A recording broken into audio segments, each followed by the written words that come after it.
Hello Redditors, welcome back to Tales Against Humanity. Now, let's get started. In today's episode, Shut up! I just realized that I finally have one for you guys. Last Thursday I had phone duty, like I have had the last 2 years. Thanks Corona, it rang and a user said that she was having difficulties installing a program on her computer. She put the phone on speaker and the tech from the company that makes the program started speaking. He started describing what the issue was and wanted somebody to come over immediately. I told him that was not possible, which made him very angry. It would cost my workplace 2k DKR per hour to have him over, and if this wasn't solved today, he wouldn't be able to come for the next 2 months. All of this was said with a louder and louder voice until he was practically shouting. Getting a word in was not an option. I ended up telling him to shut up, which pissed him even more off. Now he was literally shouting at me to stop watch my language. Not sure what the proper term is, speak nicely. Tal ordentligt, in Danish. Likewise I said. His voice got louder and he screamed that he didn't swear at me. No, but you screamed, if we could agree on Theat. Every time I started replying he kept saying, can we agree on that? So, I hung up on him. Couple of minutes later, I had set the phone on not ready. A colleague sent me a message in the phone system that she had called again and asked to talk to me. First thing she said was an apology for his behavior. Well, mine wasn't too nice either, so I also apologized and we tried to get the issue fixed. I couldn't, but I opened a ticket and said to her that I would call her today after talking with some colleagues. I didn't get a hold of them, so I had to escalate the ticket. Before I did that I called her and told her so. Both calls ended up with everybody in good moods. First time I ever told anybody to shut up and hang up on anybody lol. Story 2. Who is my supervisor? A call just came in with a user asking for a new laptop because there apparently aren't any free workstation in her department. I explained to her that new devices must be requested by the supervisor from the buying department before we are allowed to get it to the user. User asks me where she should work now. I tell her that I don't know where free workstations in her department are, and that she should ask her supervisor. User asks me how she can request the laptop. I tell her, again, that only her supervisor is able to do that. Okay, I understood that so far, but who is my supervisor? After a short break for doing a facepalm, I tell her that she needs to know that herself. How do you work in a company and don't know who your supervisor is? Story 3. LPT, don't just gank the cable. Started working as a L1 rep at an ISP. Most of my calls involve manually power cycling the modem.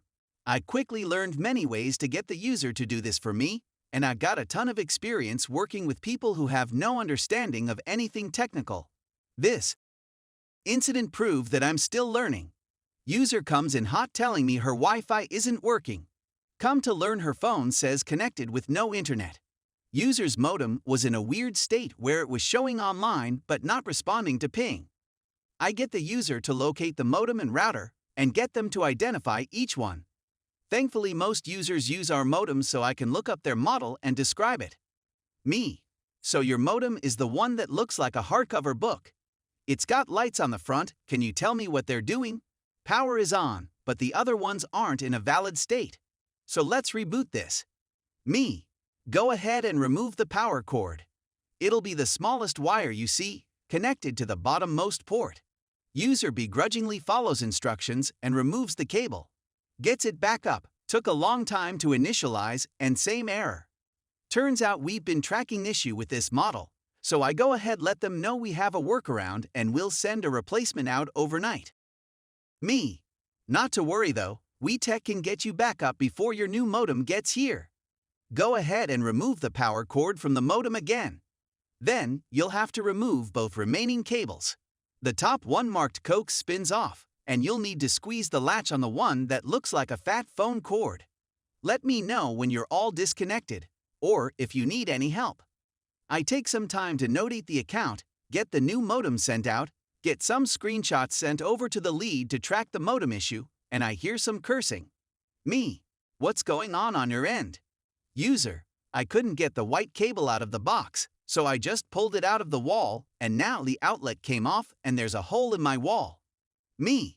Let me cancel that modem order and have a bring you a replacement. Stroy 4. It's 2 a.m., but this printer must be fixed now. This happened to a colleague of mine, hence why it's written partially from a third person perspective. I used to work for a hospital with an ED, emergency department. The IT department ran 9-5 mon to fry, but had someone on call 24/7.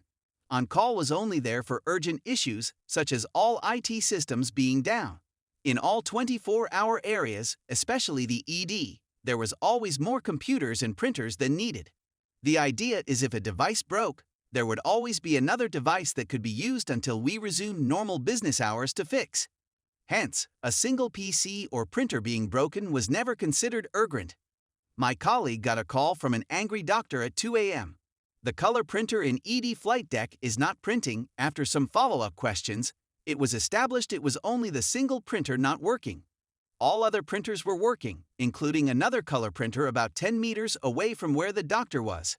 He lets the doctor know about the policy of single device issues where there is another available are not considered urgent to log a ticket, and it will be looked at during regular business hours. The doctor doesn't accept this. Nope. We are very busy. This absolutely must be fixed now. We cannot afford to waste time walking 10 meters to collect our print jobs. This will affect patient safety if this is not resolved now. Usually we are pretty big on not fixing non-urgent issues after hours as we don't want to set the "well, you did it last time" precedence. Because this doctor dropped the patient safety phrase, my colleague took a look at it.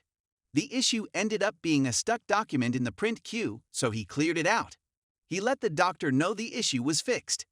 As he still had the print queue up, he could see what was being printed out that was so critical it would affect patient safety if not fixed now.